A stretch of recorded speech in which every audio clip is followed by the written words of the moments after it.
Paul Lapis here with Remax Hallmark here in Toronto, and this week I wanted to talk about the macroeconomics across the economy. So the Bank of Canada had their announcement recently, and they held flat with their rate, which wasn't unexpected. We've seen a stabilization of rates over the last couple weeks, and even the talk and the announcement from the Bank of Canada was more dovish, as the signs of a weakening economy are starting to kind of peek through. Some of the data that I was looking at or reading about recently was the business insolvencies across Canada. That spiked up 42%. It's to our highest level since 2006. That for January's numbers, that's 129% above last year's January. And if you look at the last 12 months compared to the previous 12 months, we're up 49%. So just those metrics all indicating higher levels of businesses struggling and higher levels of bankruptcy. Now looking at the climb in labor markets, so that's starting to see kind of a rollover as the private sector payroll has been declining for 6 months straight now. That's another indicator for a weakening economy, if not a recessionary pre-indicator.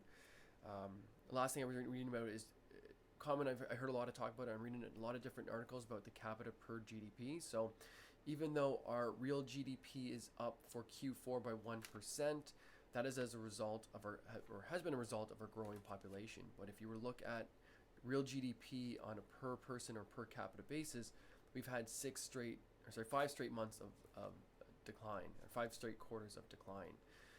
That is definitely, and the numbers have definitely indication of a sign of recession coming, as the GDP has been growing through an unrealistic growth in our population, or unsustainable growth in our population, and not by an increase in production or individual production. So likely we're going to see real GDP numbers start to decline as population growth declines or slows this year in the coming years. The unsustainable rate at 800,000 new non-permanent residents to Canada is not sustainable, especially with the federal government, creating caps on the number of temporary workers and students, as well as as unemployment grows. Well, that'll directly impact population growth. So the unemployment numbers were released for February, and unemployment in Toronto is up significantly. We saw unemployment up 0.3%, hitting 7.4%. That's well above our national average, where Canada sits at 5.9% and only increased about 0.1%. Toronto's unemployment is up 34%, which equates to about 75,000 people, and it hit about 294,000 people in Toronto that are unemployed. If you put that in perspective, that is large enough to be the unemployed population is large enough to be the 16th largest city in Canada. So there is a large growing population of unemployed people here in Toronto, and put that in perspective as well as compared to the growth that we're seeing in Toronto. For every 4 workers that come to Toronto, 3 in the region are becoming unemployed. So those ratios aren't sustainable.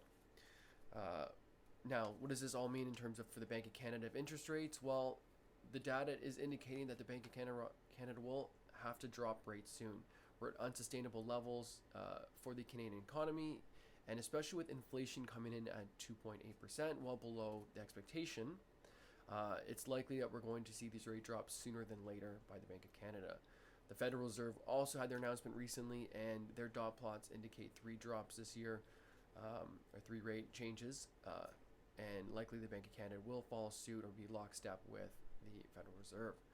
But I'll talk more about that in another video, especially the inflation numbers that came out recently. If you have any questions about this Toronto real estate, the impacts of these macroeconomics are going to have, happy to chat. Feel free to leave a comment, and we'll talk soon. See you next week.